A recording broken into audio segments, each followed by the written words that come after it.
then he comes out a couple of days ago to say he's going to slap 100% tariff on any BRIC nation that challenges the dollar's supremacy, the king dollar. Any nation that doesn't kiss its ring and take its toilet paper called the Treasury bill for payment regarding gold-backed dollar. Okay. Notice that no role has been assigned or selected or picked for Judy Shelton, the gold advocate. And I think she's going to have an advisory role. That's what I think is going to happen. In today's episode, we're diving into the insights of Jim Willie, a polarizing yet influential voice in the precious metal space.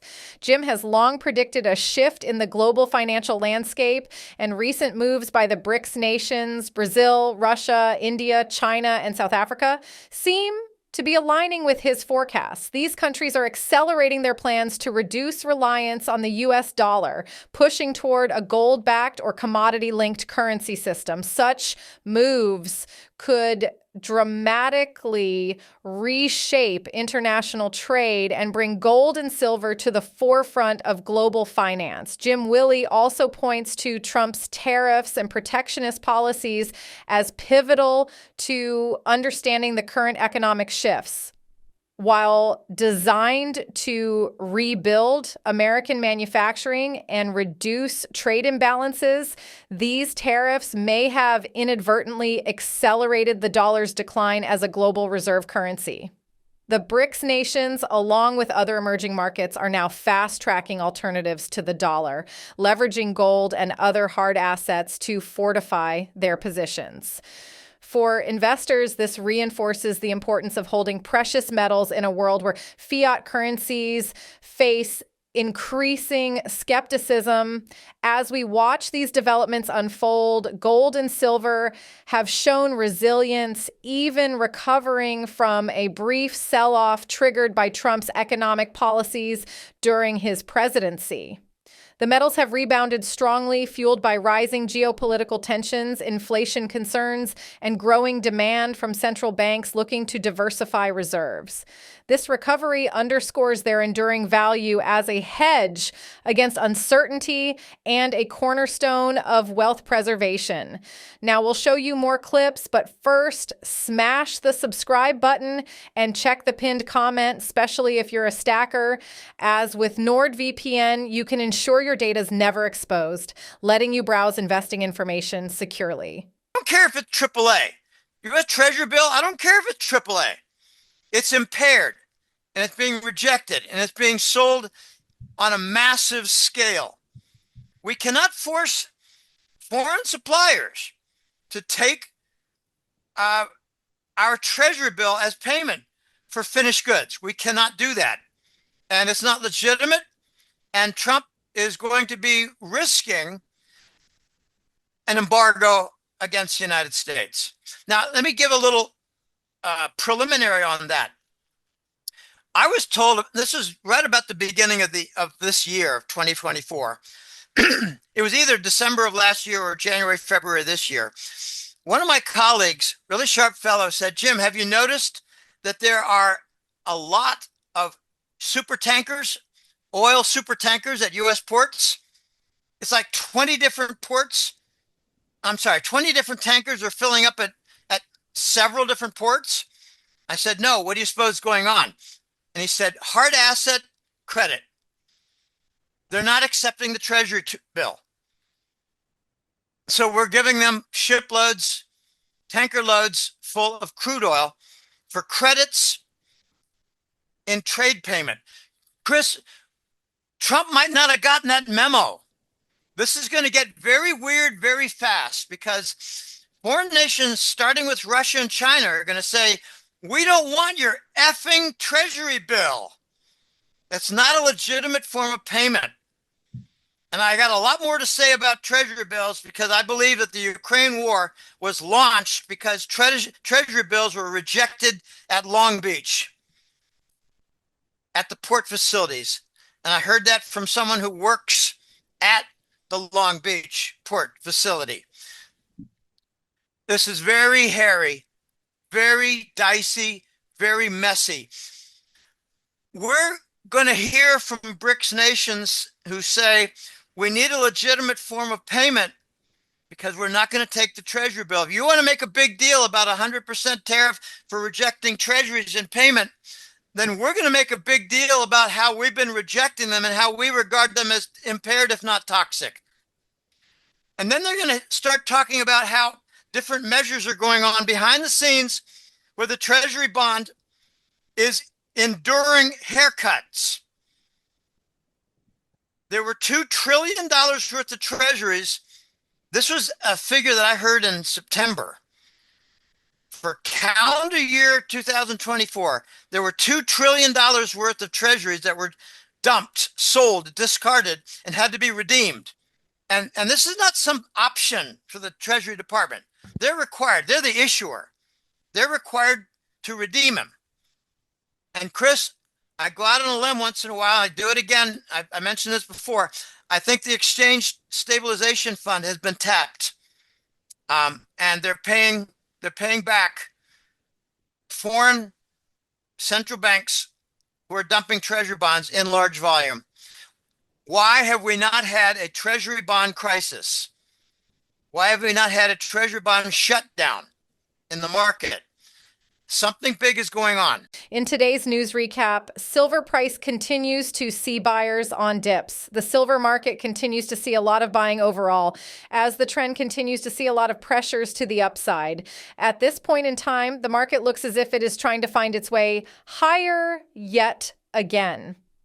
The silver market found itself a bit noisy during the early hours on Monday as we pulled back towards the $30 level again, only to turn around and show signs of life.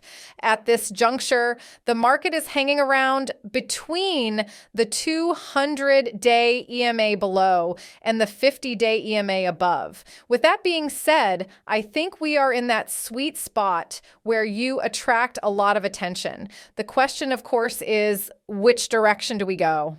In noisy patterns like this, it's best to pay close attention to the longer-term trend, as typically consolidation will lead to some type of continuation. Well, as traders, we have to come up with something, and I think a move above the $31.50 level gives me much more confidence in the silver market, as we will have just formed a so-called W pattern. If we turn around and break down below the lows of the last couple of days and then the 200-day EMA, you could see silver fall apart. Ultimately, we are in an uptrend. So understand that you are still looking for cheap silver to take advantage of, as the market has been so decidedly bullish for the entire year, really. If we do break out to the upside, I suspect we will eventually try to get to the 35 level above. If we can get above that level, then we're off to the races, as the market could very well see continued momentum building in this market.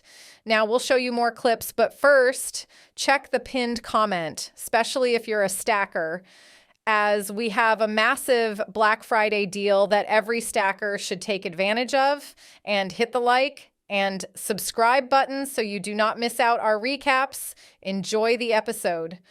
We may need to see the Supreme Court make a ruling on what the DOGE has in mind for their agenda that we regard as a mandate. And the Supreme Court is going to have to convene when maybe a few of their members are in Guantanamo. Okay, this is very complicated. Very complicated. Okay, I got to say something about the Supreme Court. I've got a thing for, I think her name is Letitia Jackson. I got a thing for her. And it's not anything like I'm attracted to her.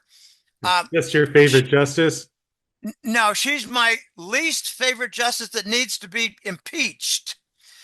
On two different occasions, including the Chevron deference case, she actually said, we cannot do, I'm on the dissenting side, and I'm writing the opinion on the dissenting side. And if we followed through with that ruling and executed on that ruling, it would be too disruptive to the nation and the economy. Is that a constitutional ruling, Letitia Jackson? Or is that a cabal whisper in your ear opinion? And I think it's the latter. She needs to go. She's not making rulings and opinions based on the Constitution, and that's her job. And, you know, I'm not a law school graduate, but when I saw the second time that moron, Letitia Jackson, on the Supreme Court said the same thing. It would be too disruptive if we did that. Oh, I know what she said that for. It was for the Virginia elimination from the voting rolls of non-citizens. She said it'd be too disruptive. Oh, really? Is that cabal whispering in your ear again? Letitia Jackson? Time to impeach her. Okay, this is going to get very hairy very fast. Okay?